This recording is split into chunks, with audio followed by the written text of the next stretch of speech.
multiplicadora, e nós queremos fazer isso. Pastor Jason tem a projeção, e aí ele vai passando para nós, inclusive alguns desses princípios que estão estabelecidos aí para a gente rever a visão de igreja multiplicadora e entendermos o que Deus tem para nós nesses dias. Desde já eu desafio os amados para a semana, o início da semana de oração. Então, como combinamos, nós iniciaremos amanhã uma semana de oração com a igreja. Nós estaremos como igreja aberto aqui às 6 horas da manhã, para aqueles que puderem vir, ter um tempo de oração conosco, a sós. Então nós vamos orar de segunda até sexta-feira. Aí no sábado e no domingo nós temos outra dinâmica de oração com os amados. Na segunda-feira, os irmãos não vão orar pedindo nada, guardem bem isso. Na segunda-feira nós oraremos, passaremos o dia só agradecendo, amém? Só exaltando Deus, engrandecendo o nome de Deus e agradecendo. É um bom exercício para a gente parar, meditar, ouvir do nosso coração tudo aquilo que a gente tem para agradecer. Na terça-feira, no segundo dia, você não vai orar por ninguém, você vai orar por você. É um tempo de confissão, é um tempo de consagração, é um tempo de se apresentar diante do Senhor, de reconhecer suas necessidades, suas realidades. Então é um tempo para orar por você. Esquece a família, esquece os outros. Será um tempo que você apresentará a sua vida por inteira diante do Senhor. Você pode escolher todas as áreas da sua vida, na sua dinâmica de relacionamento com Deus, com os amigos, com a família, mas é apresentando você diante de Deus, amém? Quarta-feira, aí sim, nós vamos orar em favor da família. Será um tempo em que você vai apresentar a esposa, os filhos, sogro, sogra, primos, primas, parentes mais distantes, toda a sua família que tem vínculo com você, ou que é lembrado de você. Você vai orar em favor da sua casa, em favor da sua família, de todas as necessidades, de todas as dificuldades que você tem ou possa estar tendo como família. Na quarta-feira será o dia para orarmos em favor da nossa família. Segunda, agradecer. Terça, nós mesmos. Quarta, nós oraremos em favor da família. Na quinta-feira, nós oraremos em favor da igreja. Nós vamos orar em favor da igreja de Cristo Jesus. Não é só a igreja Batista Jardim Tarumã, mas a igreja de Deus espalhada por todo o mundo. Nós temos a igreja Tarumã com suas necessidades, com suas realidades, com seus desafios, e aí você vai lembrar da igreja com todas as suas necessidades, com todos os seus desafios, com todos os seus projetos possíveis, tudo aquilo que a gente tem como igreja para realizar. Esse será o dia que a gente vai orar por isso. Mas há uma outra igreja que não é a nossa local, que é a igreja de Cristo Jesus espalhada pelo mundo inteiro. Pessoas que estão sendo oprimidas, perseguidas, né? Então oremos pela igreja espalhada pelo mundo inteiro. Na sexta-feira nós vamos orar em favor da nossa cidade, em favor de todas as nossas autoridades. Nós elegemos os nossos vereadores na semana passada e não acabou, porque o meu voto foi representativo, mas eu preciso acompanhar, eu preciso orar pelas autoridades, eu preciso orar por todos esses que foram instituídos e por aqueles que já ainda vão ser instituídos. Nosso estado, nós vamos apresentar toda a nossa cidade, todo o nosso estado e todo o nosso Brasil representado aí pelas autoridades diante do Senhor. Na sexta-feira será um dia de consagração e jejum. Você não é obrigado a fazer jejum, mas nós estamos fazendo uma convocação como igreja, como povo de Deus, para separarmos um tempo não só de oração, mas de jejum. Você pode jejuar o dia inteiro, se você consegue, jejuar meio período. O importante é que a gente tenha um tempo de conversa, um tempo de intimidade, um tempo de meditação com o Senhor. Se você vir seguindo a semana de oração, com certeza sexta-feira, muito obrigado, Gustavo, obrigado, Lino. Com certeza sexta-feira será um tempo em que a gente vai nos render completamente ao Senhor, como igreja, como nação, como vida, como povo do Senhor. No sábado nós temos outras reuniões na igreja, como nós temos o encontro de casais aqui, e aí nós vamos orar por programações específicas que nós temos até o final do ano, especialmente o encontro de casais. Então nós teremos em novembro o nosso encontro de casais e o planejamento da igreja para o ano de 2025.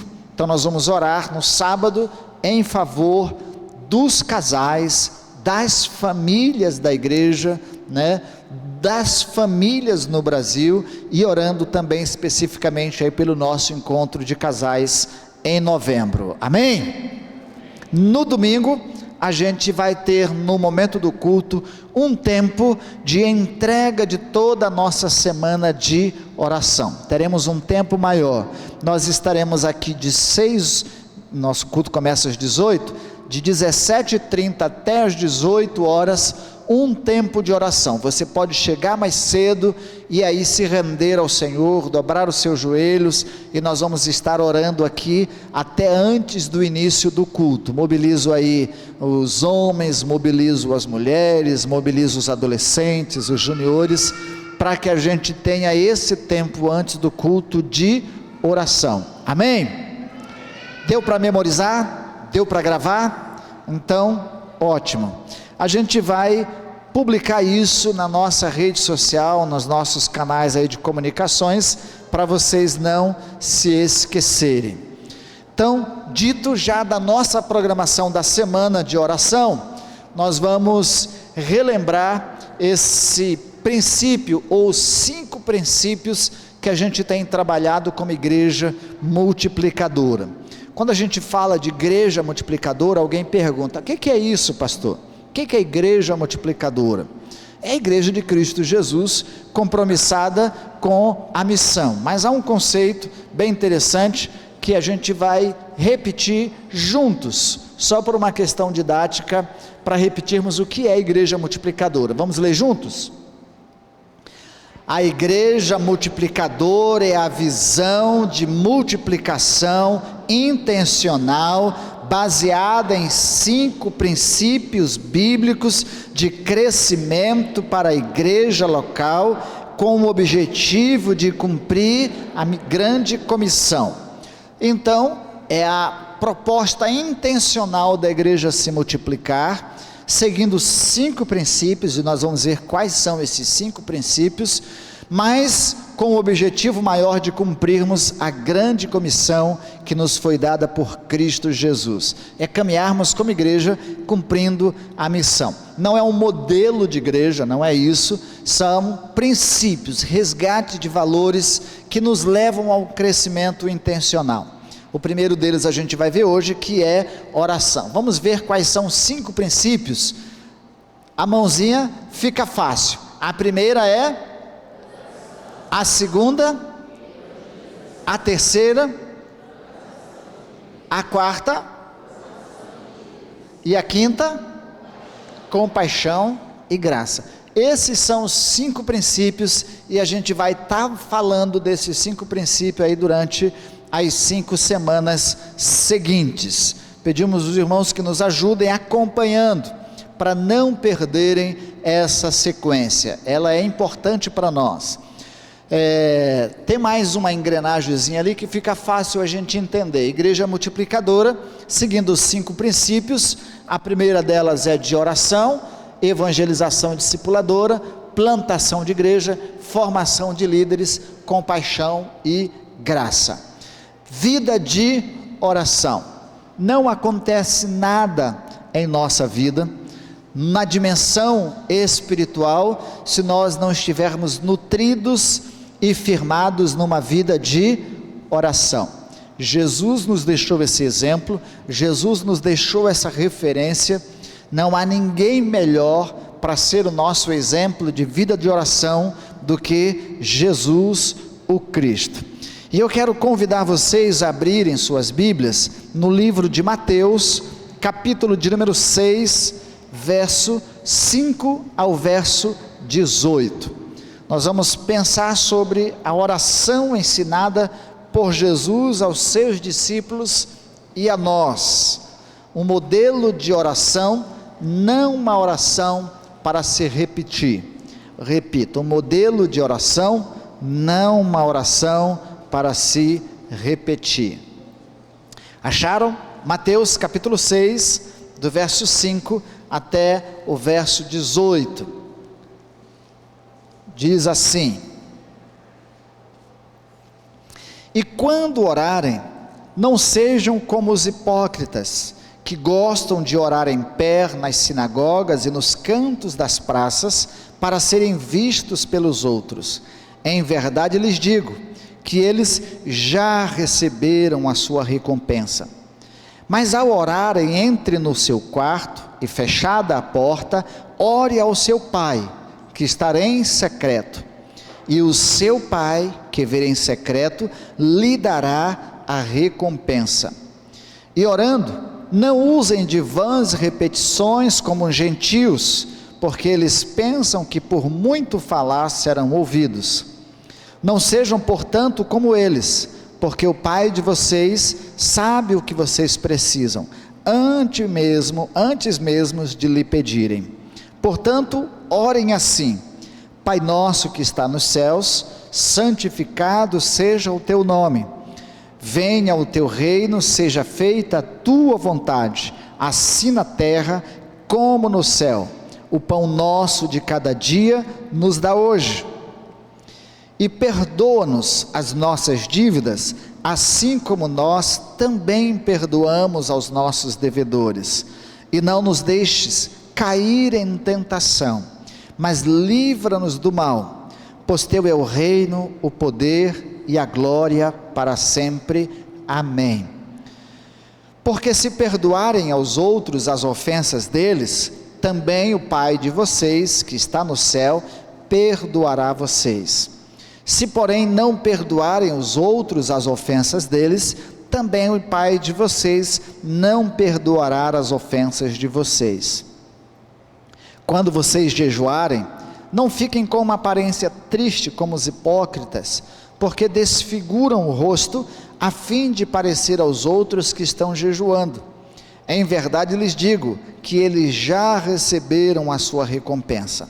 Mas você, quando jejuar, unja a cabeça e lave o rosto, a fim de não parecer aos outros que você está jejuando, e sim ao seu Pai em secreto. E o seu Pai que vê em secreto lhe dará a recompensa. Amém? Amém.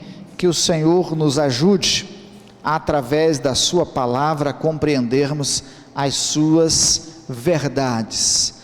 Esse texto é muito interessante. Deixe-me contar uma história que aconteceu comigo. Eu acho que eu contei isso, mas faz muitos anos.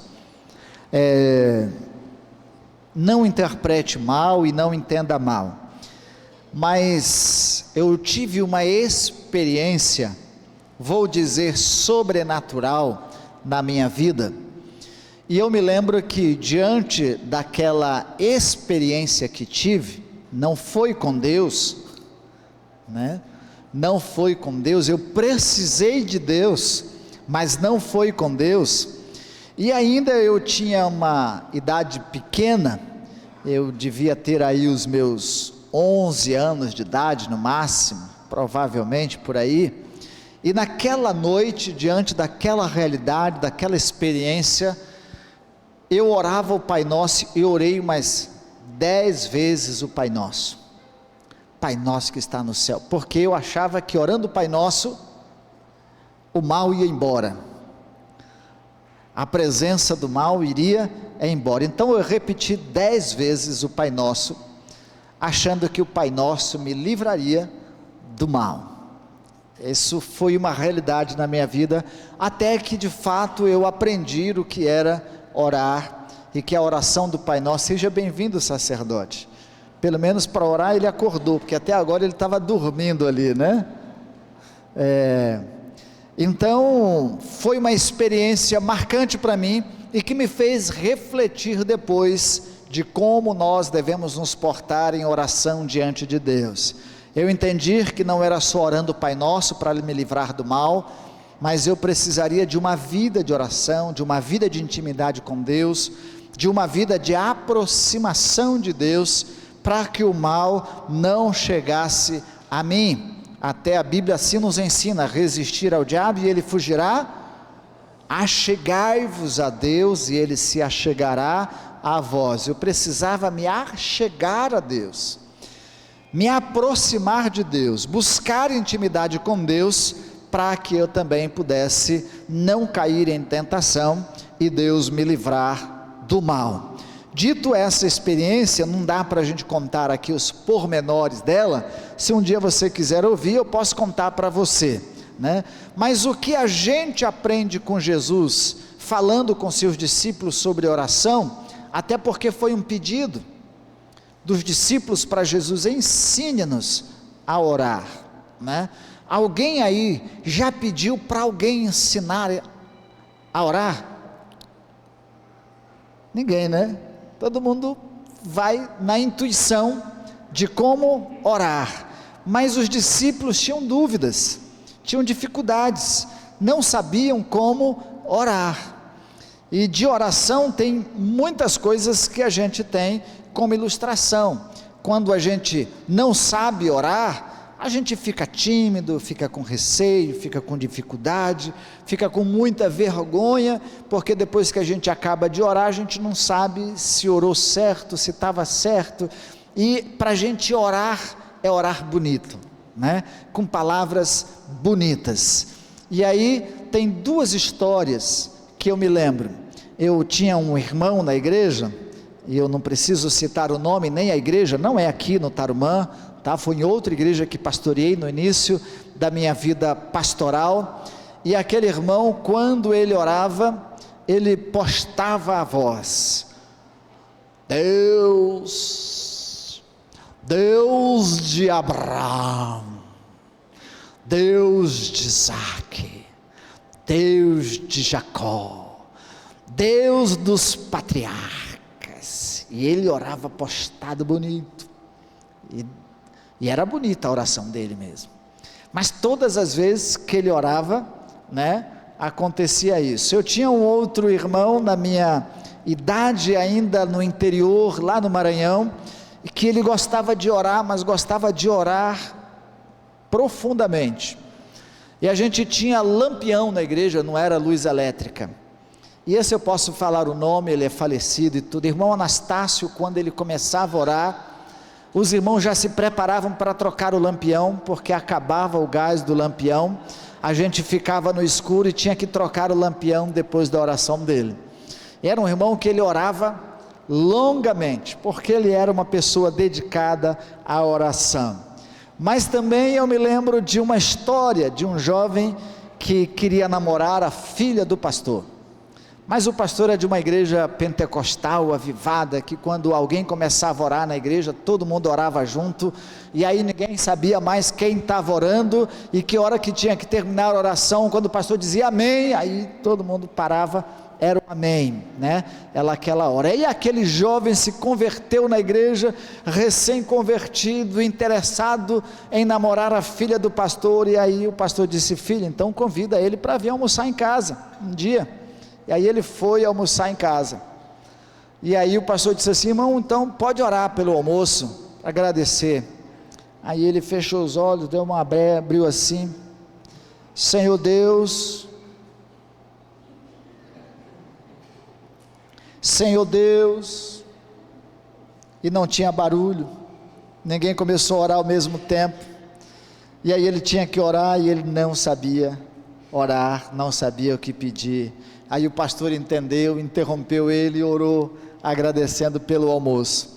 Então, a mensagem de hoje vai nos ensinar a orar. E nós vamos aprender a orar com Jesus. Mais do que a repetição da oração do Pai Nosso, nós vamos entender como de fato nós devemos orar.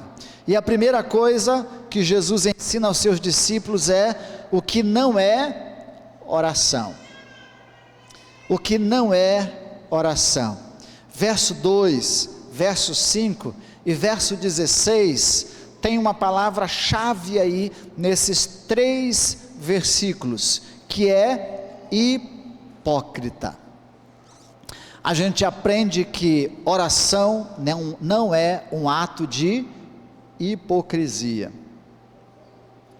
Oração não é um ato de hipocrisia. A palavra aí, se traduzida, transliterada, digamos assim, a ideia não seria hipócrita, mas seria ator, aquele que representa, aquele que diante de um ato, teatral, de uma apresentação, ele espera os aplausos. E os hipócritas aqui, a quem Jesus se referia, eram os religiosos, especialmente o grupo dos fariseus, que contavam uma quantidade de passos para dar por dia, e para terminar exatamente na praça, e na praça ele então, naquele dia, ele orava ao Senhor, e se apresentava, para que todo mundo visse que ele era uma pessoa de oração. O que aquela pessoa estava querendo, na verdade, não era uma intimidade com Deus, não era falar com Deus, não era conversar com Deus, ele queria, na verdade, era o aplauso dos homens.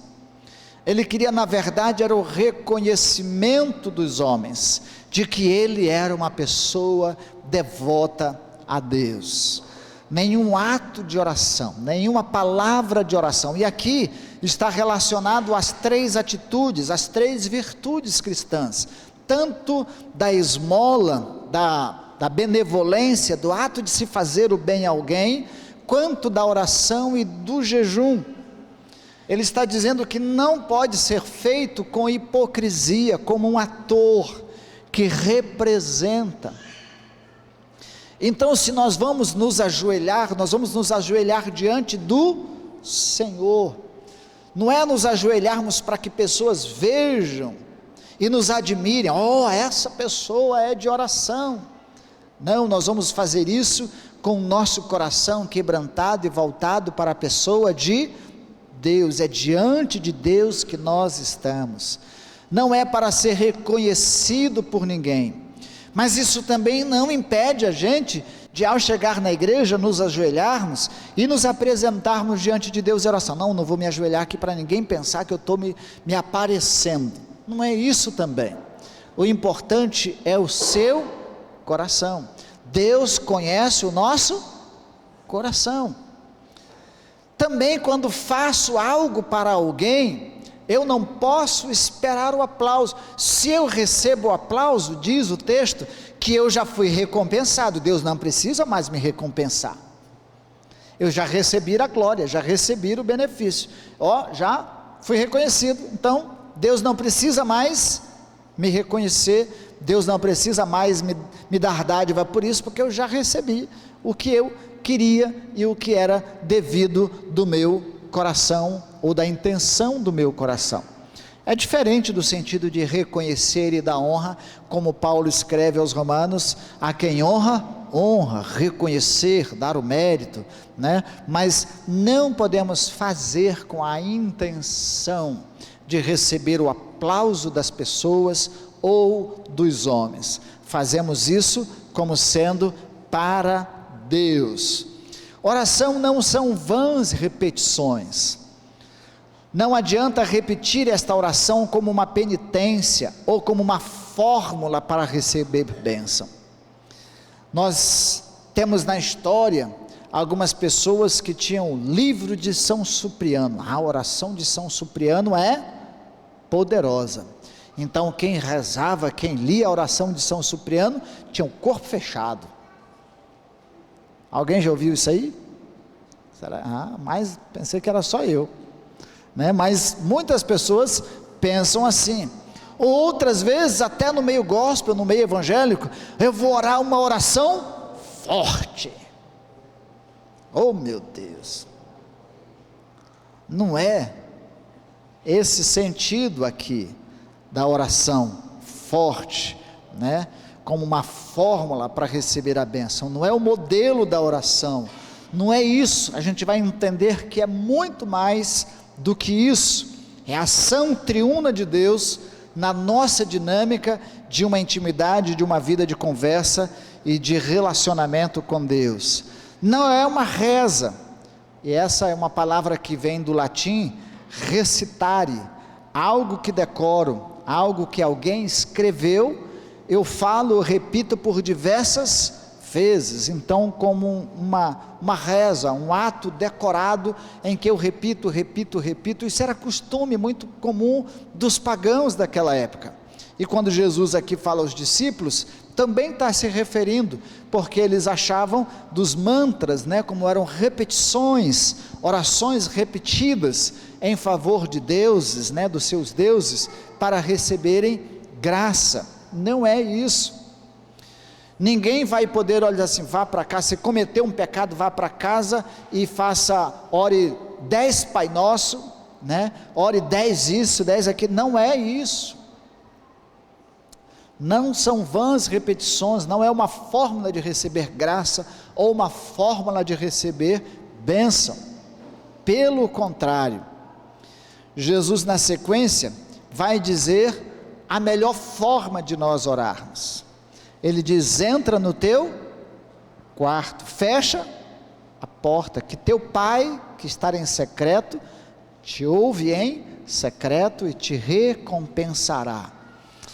Eu tinha uma vizinha no Maranhão, ou mulher de oração, irmãos, ela entrava no quarto, vizinhança toda sabia que aquela mulher era de oração, mas ela saía do quarto, ela já saía chamando o neto: ô seu filho do mar, ô seu diacho, seu isso, seu aquilo, e irmãos, e ela xingava os vizinhos também.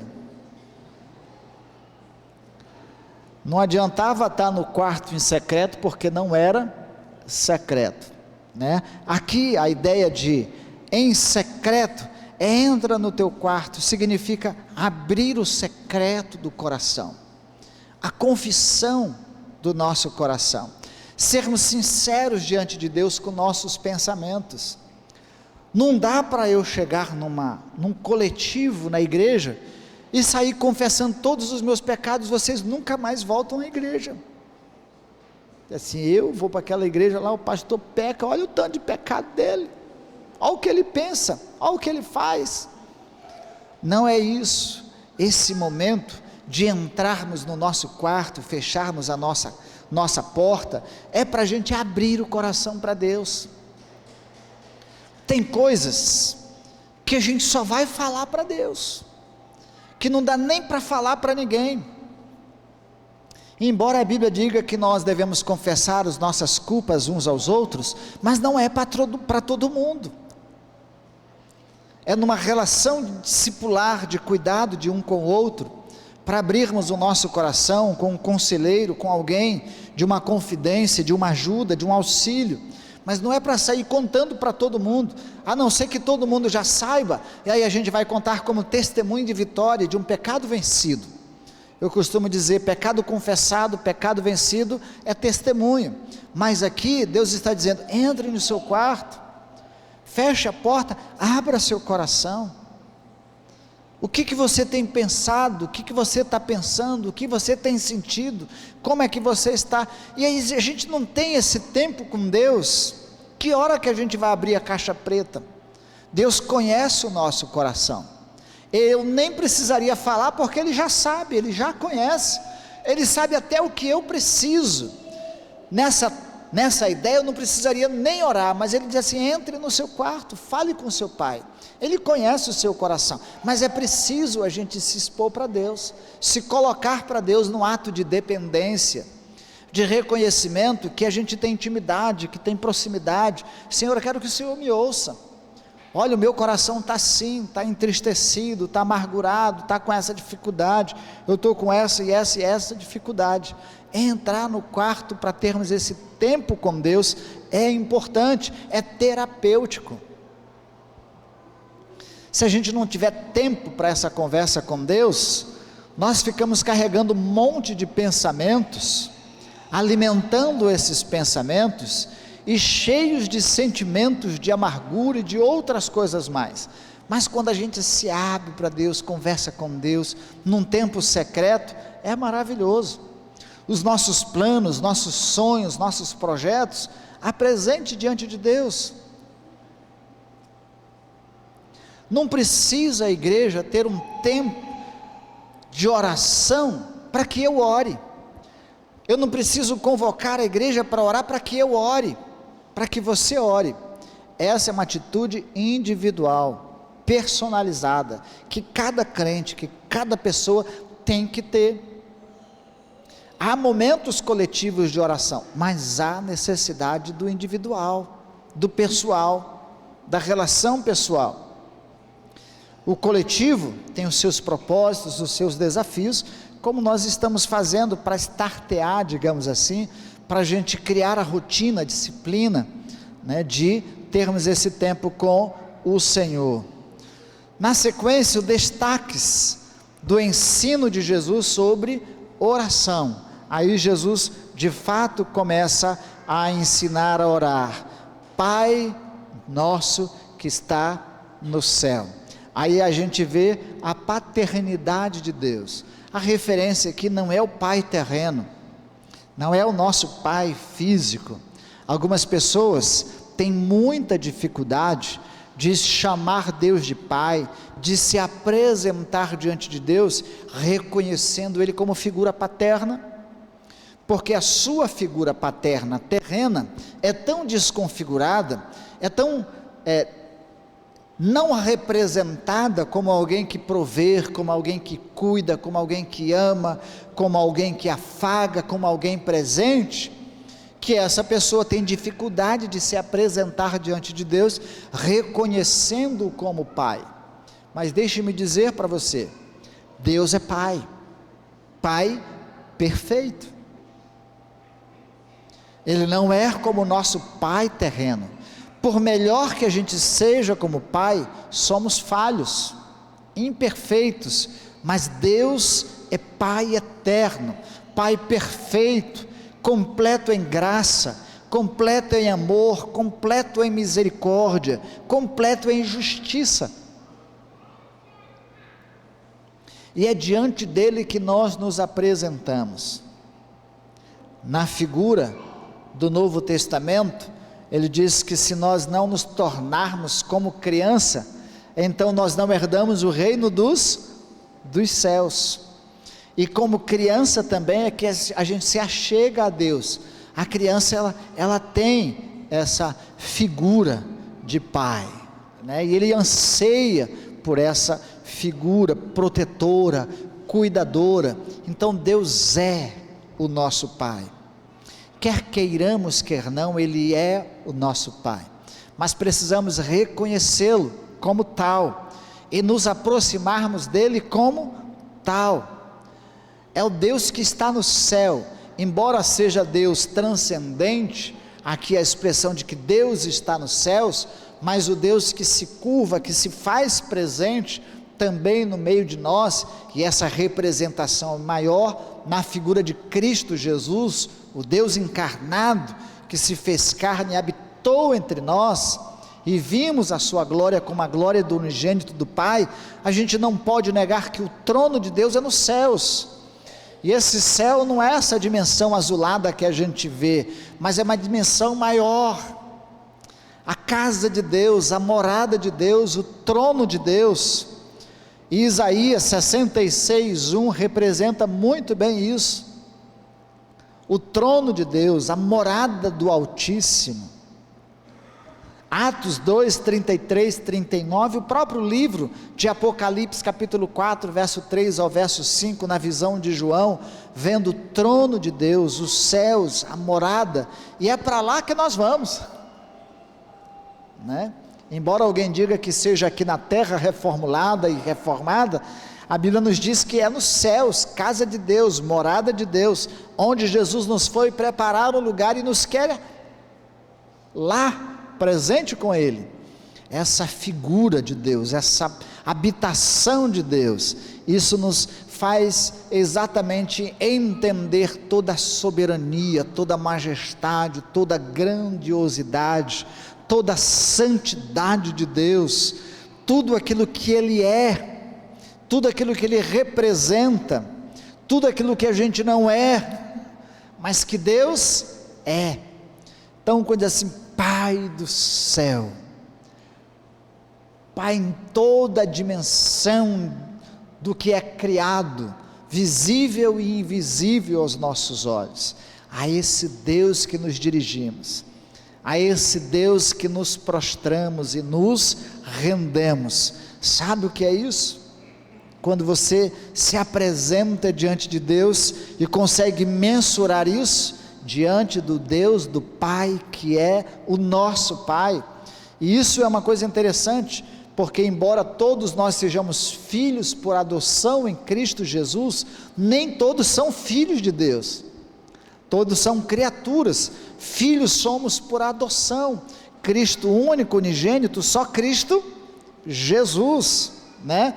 E aqui a ideia de Pai Nosso, que está nos céus, é porque Ele não é só Pai meu, Ele é Pai nosso, é a expressão da coletividade, da igreja de Cristo Jesus, seja a Igreja Batista do Jardim Tarumã, como toda a igreja de Cristo Jesus espalhada pelo mundo inteiro, que se apresenta diante de Deus dizendo, Pai nosso, meu, seu, nosso, é a Ele que nos apresentamos. E aí isso já estende toda a dimensão dos atributos divinos, o Deus onipotente, mas o Deus onipresente, a quem eu me dirijo aqui, e outro se dirige do outro lado do mundo, e Deus ouve, e Deus se inclina, e Deus se atenta, como diz o salmista.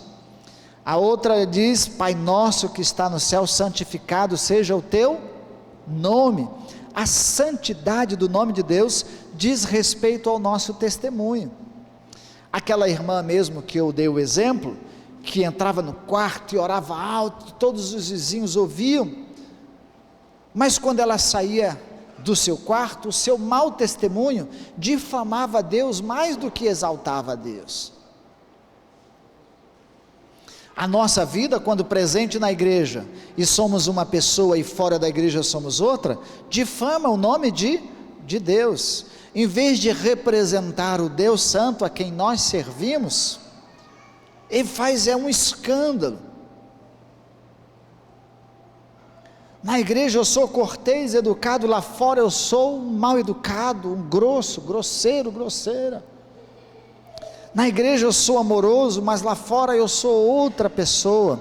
Então a nossa vida no privado e no social, ela é a mesma, né? Eu devo ser a mesma pessoa, e o nome de Deus é levado comigo, o Deus a quem eu sirvo, aquele que é o nosso Pai, a quem representamos, santificado seja o seu nome através da nossa vida. Bem sei, dizia a mulher sunamita a Eliseu, este é um homem de Deus. Que assim seja com a nossa vida. Esta é uma mulher de Deus, este é um homem de Deus, que o nome de Deus seja santificado por nós, representado e bem representado por nós, e não difamado por nosso mau testemunho, nosso mau procedimento, nosso mau comportamento. Venha o teu reino, desejar que o reino de Deus se faça presente, a maior exemplificação dos valores do reino de Deus são os mandamentos, os 10, resumido em 2: amar a Deus sobre todas as coisas e o próximo como a si mesmo. Essa é a maior representação de venha a nós o teu reino, que a vontade de Deus seja prevalente sobre a nossa vontade, que o governo de Deus seja prevalecido sobre o meu governo, sobre a forma como eu quero governar as coisas. Às vezes queremos governar pessoas, queremos governar as situações, as coisas, os problemas da nossa vida do nosso jeito, e Jesus está dizendo: olha, quando você orar, diga, reconheça, venha a nós o teu reino. Quem melhor nos ajuda nisso é o próprio Senhor Jesus, quando na oração do Getsêmani, e levando sobre si todos os nossos pecados, a culpa de todos nós, ele disse: Senhor, se possível afasta de mim esse cálice, mas seja feita a tua vontade. Irmãos, pense, levar a culpa de todo mundo, levar o jugo de todo mundo, levar o peso de todo mundo, não foi fácil para Jesus como justo, perfeito e santo, mas ele abdica do seu direito, para que a vontade de Deus prevaleça sobre a sua vida. Nossa grande batalha é contra nós mesmos, contra o mundo, também contra o diabo, mas é um desafio, viver de fato o reino de Deus. Venha a nós o teu reino, venha a nós os teus valores, os teus princípios, o teu jeito de fazer, o teu jeito de ser, o teu jeito de amar, o teu jeito de perdoar, o teu jeito de querer, o jeito de Jesus. Esse deve prevalecer sobre nossas vidas. O pão nosso de cada dia dá-nos hoje. Jesus, como nós já pregamos nas semanas anteriores, Jesus se apresenta como o pão que desceu dos céus, que sacia a nossa fome. Aqui ele também nos dá o direito de pedirmos o pão de todo o dia. É importante que a gente coma, é importante que a gente tenha a fome saciada, e Deus é o nosso provedor, e pedirmos que Deus seja o nosso provedor, nos ajude a trazermos o sustento para a nossa vida, o sustento para a nossa casa, o sustento para o nosso lar, de maneira abençoado até transbordar para abençoarmos outras pessoas, para sermos fonte dessa graça a outras vidas, amém, mas sem deixar de reconhecer que também Ele é o nosso pão da vida, que a gente dele precisa se alimentar, né? A representação maior do jejum é exatamente sobre isso. Perdoa-nos como perdoamos aos nossos devedores. Vamos pensar assim, vamos complicar essa situação.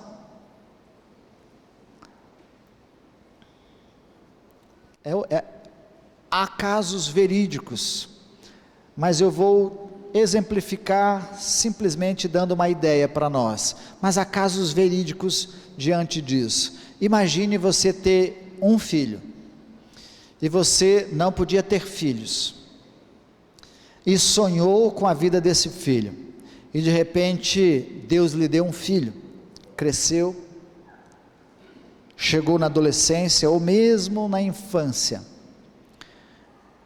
e alguém vem e tira a vida do seu bebê ou do seu filho. Como seria para você perdoar a vida dessa pessoa que tirou a vida do seu filho? O instinto mais natural é vingarmos. Eu sempre, quando imagino isso, alguém fazendo um mal para uma das minhas filhas, alguém fazendo, eu digo: Senhor, me dê graça, misericórdia, me ajude. Se isso um dia acontecer, Pai, eu vou depender muito do Senhor, porque o meu desejo natural é fazer o mesmo com aquela outra pessoa. Mas pense, nós matamos o Filho de Deus, você matou o Filho de Deus, você é o culpado pela morte de Cristo Jesus, eu sou o culpado pela morte de Cristo Jesus, Filho unigênito, único de Deus, perfeito, e ainda assim, a gente pede: Senhor, perdoe-nos. Como Ele pode nos perdoar, se nós não queremos perdoar a quem nos faz alguma coisa? Essa é a expressão máxima de um exemplo que a gente pode ilustrar, mas Ele está dizendo: perdoe-nos como nós perdoamos a também os nossos devedores. O ato de perdoar não é uma decisão de sentimentos, mas é uma decisão de obediência a Deus, a Cristo Jesus. É uma decisão de amar tanto quanto Ele nos amou, e expressar essa dimensão do seu amor para todas as outras pessoas. Por isso que amar quem nos ama é fácil, amar quem nos faz alguma coisa de boa é fácil, mas amar quem nos faz alguma coisa ruim é muito difícil. É muito difícil, né, Rose? É muito difícil. Mas Jesus está dizendo assim: Pai, pode me perdoar porque eu perdoo as outras pessoas também. Pode pôr essa na minha conta, me perdoe. Todas as vezes que eu ofender, todas as vezes que eu for indigno, todas as vezes que eu pecar, pode me perdoar porque eu também perdoo as outras pessoas. Eu tenho costumado dizer e repetido: quem não perdoa, ainda não recebeu da plena graça de Deus, ainda não experimentou uma conversão genuína na sua vida, não experimentou toda a dimensão do amor de Deus sobre si, toda a graça, toda a consciência do que Ele causou para Deus, e do que Ele causou para levar Cristo Jesus à cruz. Só quando a gente tem essa dimensão, a gente consegue liberar e expressar também a nossa dimensão de perdão para o nosso semelhante. Não nos deixe cair em tentação.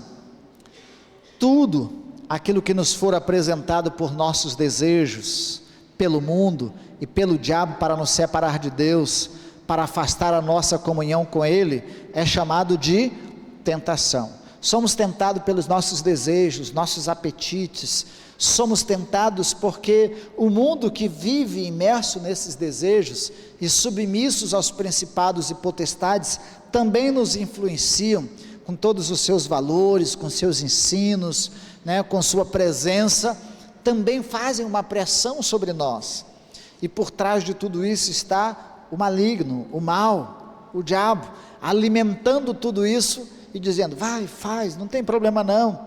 Aí somos tentados, todos os dias, e Jesus diz assim: não nos deixe cair em tentação, mas livre-nos do mal. O mal aqui é uma expressão neutra que a gente chama, tanto se refere às coisas ruins, às coisas más da vida, mas também se refere ao maligno, à presença diabólica, os espíritos malignos. É Deus quem nos livra deles,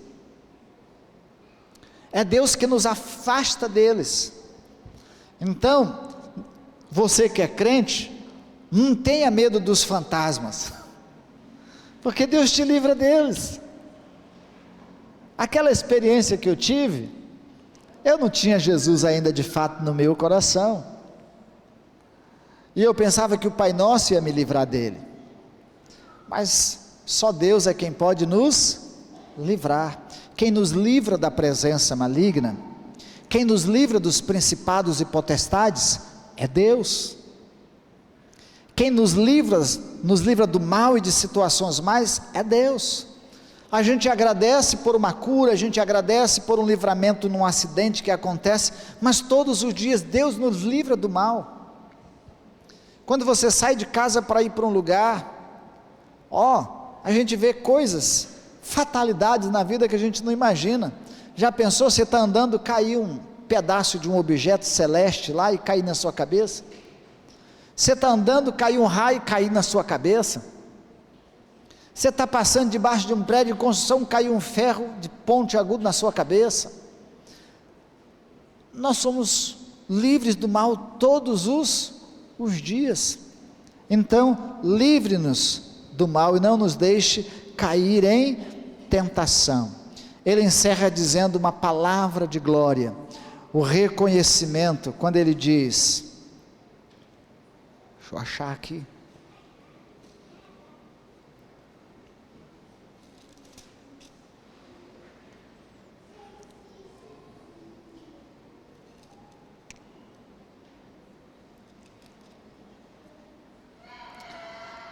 pois teu é o reino, o poder e a glória para sempre.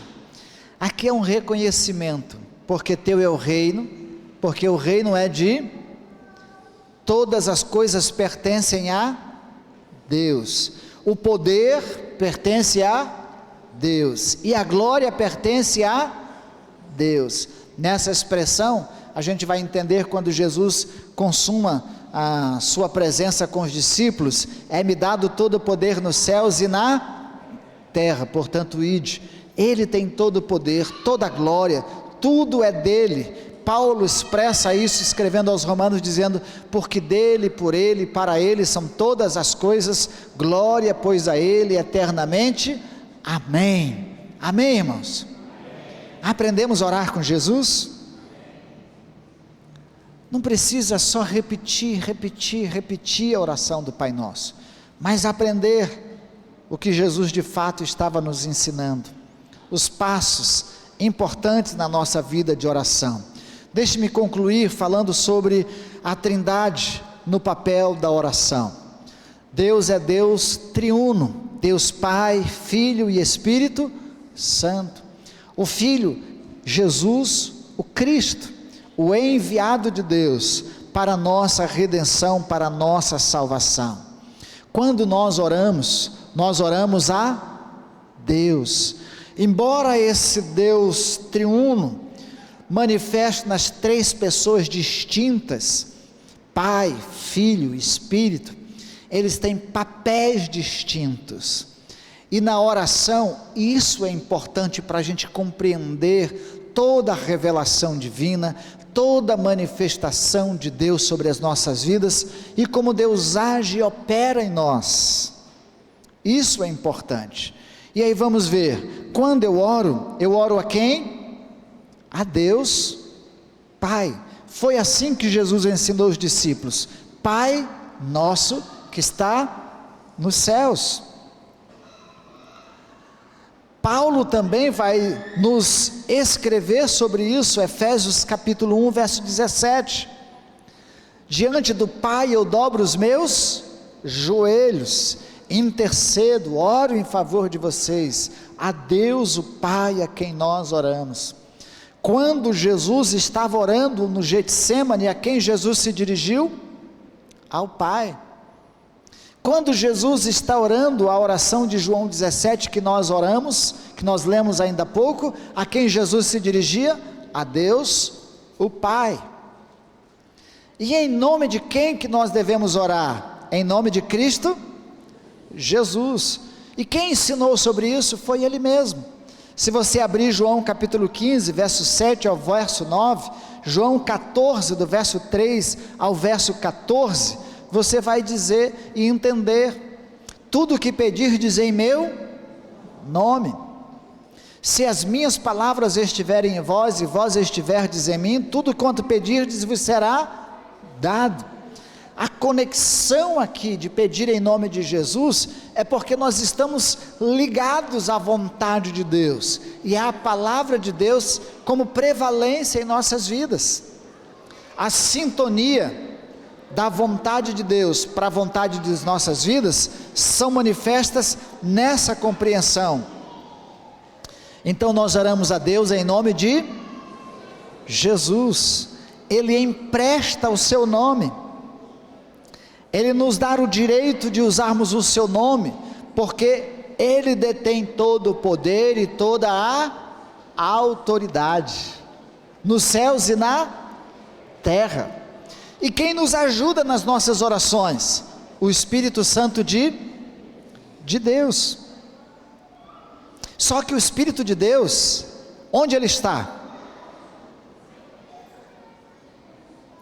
E o que ele faz? Intercede por nós com gemidos inexprimíveis.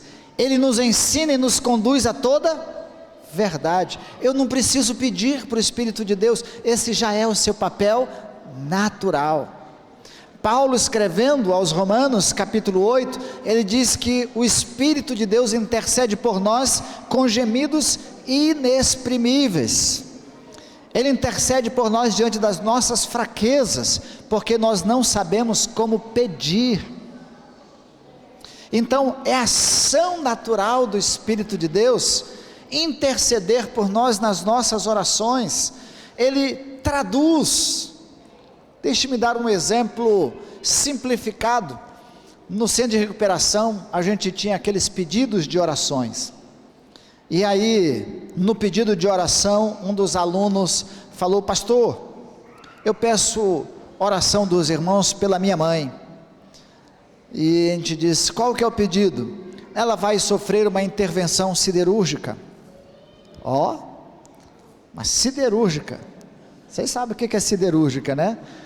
Ia ter solda, ia ter serra, ia ter ferro, ia ter tudo, né? Ia fazer uma montagem de uma estrutura.